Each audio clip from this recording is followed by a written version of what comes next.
팔꿈치가 떨립니다. 저는 32살 여자예요. 남편은 저보다 4살 많고 결혼한 지는 4년째입니다. 결혼할 때 시가에서 2억 정도 들여서 집을 해줬어요. 남편이 결혼 전에 모아둔 돈 일부까지 포함된 돈이었고요. 집을 알아보는 동안 의견 차이가 있어서 결혼하고 나서 반년 정도는 월세방을 구해서 살림을 시작했습니다.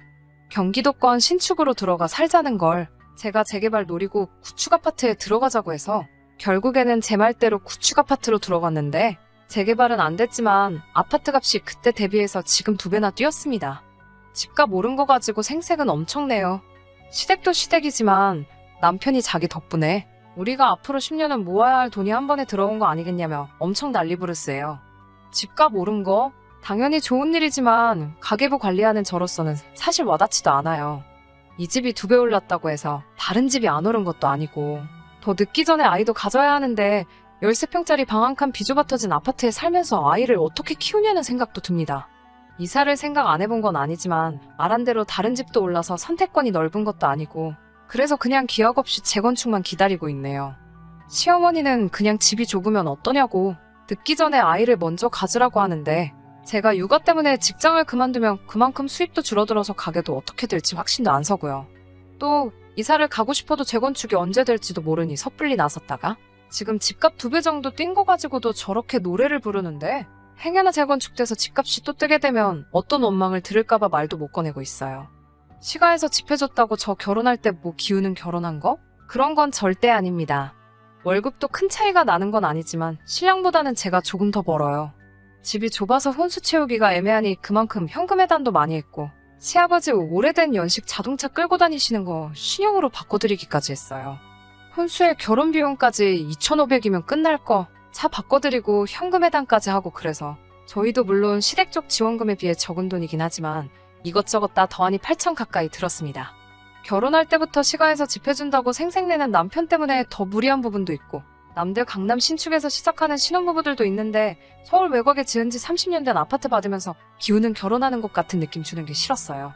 그래서 그만큼 결혼 비용 부담하면서 결혼 후에도 양가에는 똑같이 하자고 약속 아닌 약속을 했어요.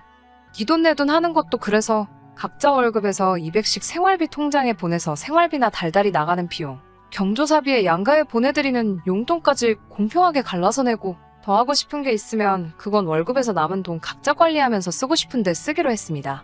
양가에 똑같이 하자는 약속은 당연히 지켜질 거라고 생각은 하지 않았지만 적어도 노력은 할 줄 알았는데 제 우산이었습니다. 전반적으로는 잘 지켜지는 것 같았지만 사소한 것들이 항상 문제였어요. 예를 들자면 제가 시댁에서 일하는 만큼 남편은 처가에서 널브러져서 편하게 있는 것 같은 거요.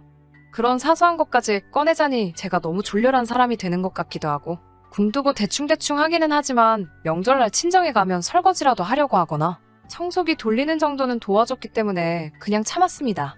저는 결혼하고 처음 몇 달 동안은 시댁에 못해도 일주일에 한 번씩은 안부 전화 드리고 했어요.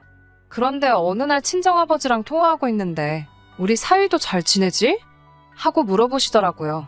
저는 남편이 당연히 알아서 안부 전화 정도는 드리고 있는 줄 알았는데 결혼하고 몇 달이 지난 상황인데도 단 한 번도 먼저 연락한 적이 없다고 하시더라고요. 어이가 없었지만 그것도 그냥 넘어갔습니다. 대신에 저도 그날 이후로 시댁에 안부 전화를 한 통도 하지 않았어요. 어느 날 남편이 시어머니 연락을 받았는지 저한테 와서 묻더라고요. 왜 요즘에 우리 집에 안부 전화 안 드리느냐고요. 당당하게 안 한다고 대답했더니 이유도 묻지 않고 저를 가르치려 들었어요. 자식이 결혼했는데 어떻게 지내는지 궁금해하시지 않겠냐고 자식 된 도리로 전화를 드려야 한다고 하는 거예요. 여태 나 혼자만 시댁에 전화 드린 건 생각도 하지 않고 시부리는 게 너무 화가 나서 괜히 시비가 걸고 싶어지더라고요. 그래서 신랑에게 왜 자기 집에 내가 전화를 드려야 해? 라고 못 알아들은 척 물어봤어요. 자식 된 도리 어쩌고 하면서 방금 했던 말을 그대로 재방송을 하더라고요. 그래서 대본에 저도 나는 우리 부모님 자식이 아니라서 오빠가 전화 안 드리는 거였어? 라고 되물었어요. 그 말에 신랑이 인상을 있는 대로 치푸리면서 장모님께는 제가 전화드리면 되지 않느냐고 하더라고요. 지가 전화 못하는 건 아직 어색해서 조금 불편해서 그런다고 하면서요. 그래서 저도 시어머니하고 전화하는 거 어색하고 불편하다고 무슨 말 하는지 다 이해한다고 말하고 앞으로는 저는 친정에, 신랑은 시가에 각자 부모님께 알아서 안부 전화드리면 되겠다고 빈정대면서 이야기했어요. 그때 처음으로 남편이 본심을 말했습니다. 어떻게 부부가 똑같이 하냐고. 네가 하는 게 같은 여자끼리고 더 살가우니까 더 좋아하실 거 아니냐고 하더군요. 그걸로 한참을 네가 하네 내가 하네 싸우다가 신랑도 고집 부리고 결국 결론이 안 날 것 같아서 그냥 앞으로 전화는 각자 부모님께 알아서 하는 걸로 이걸로 다시 이야기하지 않기로 확실하게 못 받고 마무리 지었습니다.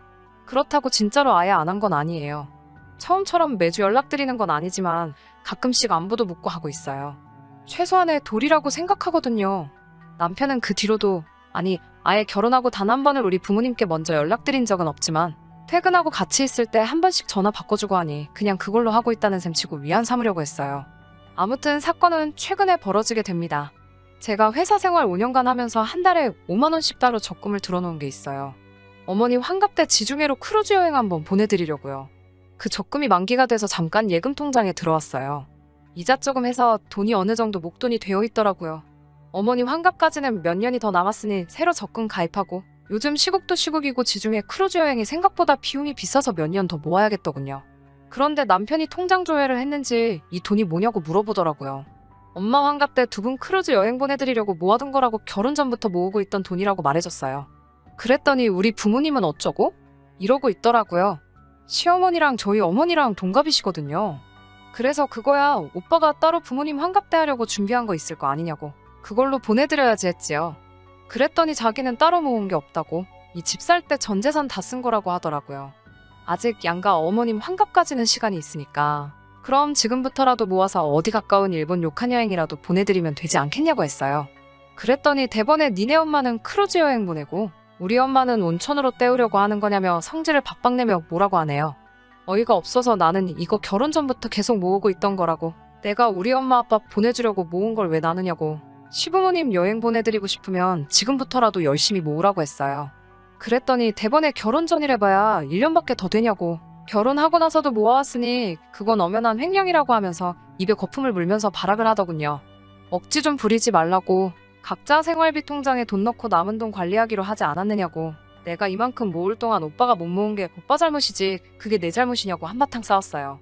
남자가 그 돈 가지고 어떻게 사회생활 하냐고 군말 없이 꼬박 생활비 통장에서 돈 안 빼쓰는 것만으로도 감지덕지하라면서 호통을 치는 말에 나라고 사회생활 안 하냐고 나도 일 때문에 만나는 사람 많은데도 다 모으지 않았냐고 하니 대답을 못하고 있었어요. 결국에는 안 되겠다 싶었는지 집값 오른 이야기를 또 꺼내더군요. 제가 그만큼 돈을 모을 수 있는 게 다 누구 덕분이냐면서 집 해준 시부모님 덕분 아니겠냐면서 남들 뼈 빠지게 대출이자 갚을 때 편하게 살고 있는 게 누구 덕분인지 생각해보라고 그깟 몇백만 원이 아까워서 그걸 가지고 치사하게 구냐고 정색에 정색을 하면서 덤벼들더라고요.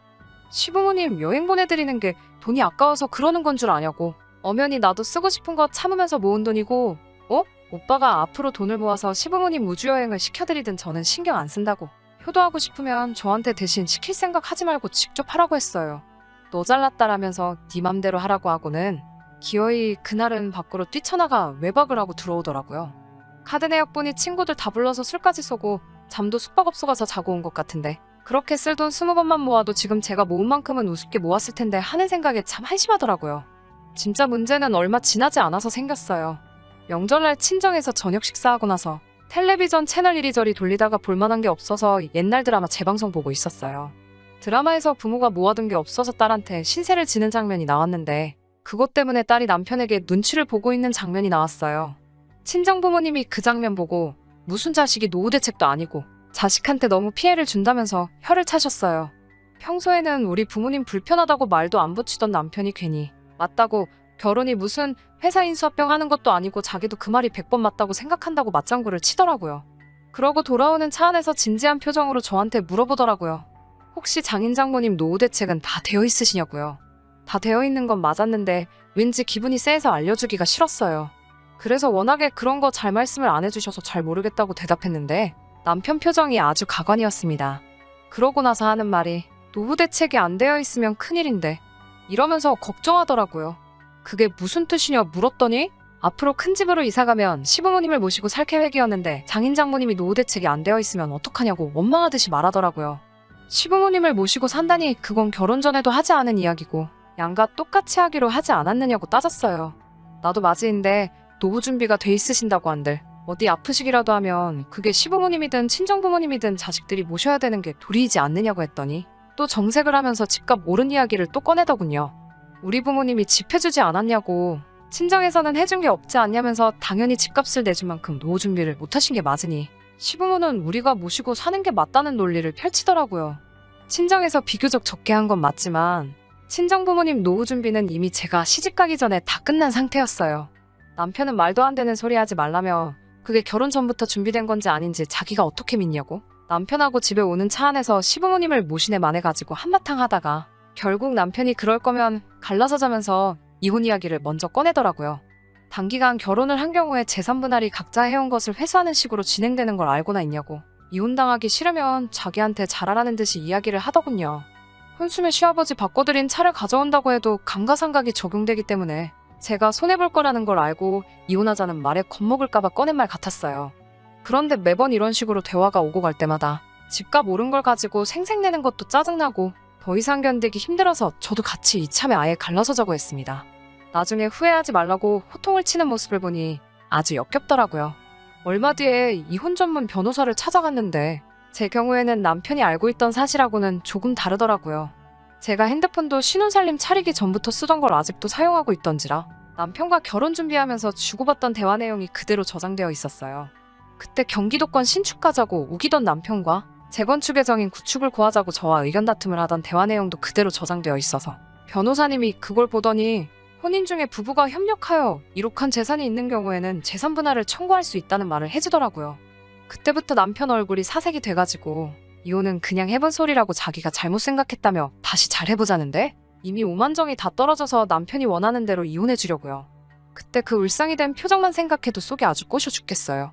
그런데 그걸로는 만족이 안 되네요. 이혼 서류 어디다가 숨겨놨냐고 도장 여기다가 두고 갈 테니까 나 퇴근하기 전까지 찍어놓으라고 했는데 이젠 제 도장까지 숨겨버렸어요. 하지만 결국 남편과는 이혼할 계획입니다. 그동안 가지를 않아서 휴가도 쌓인 게 많으니 친정부모님하고 그 돈으로 세계 일주나 다녀와야겠어요. 제 사연은 여기까지 하고 이만 마치도록 하겠습니다.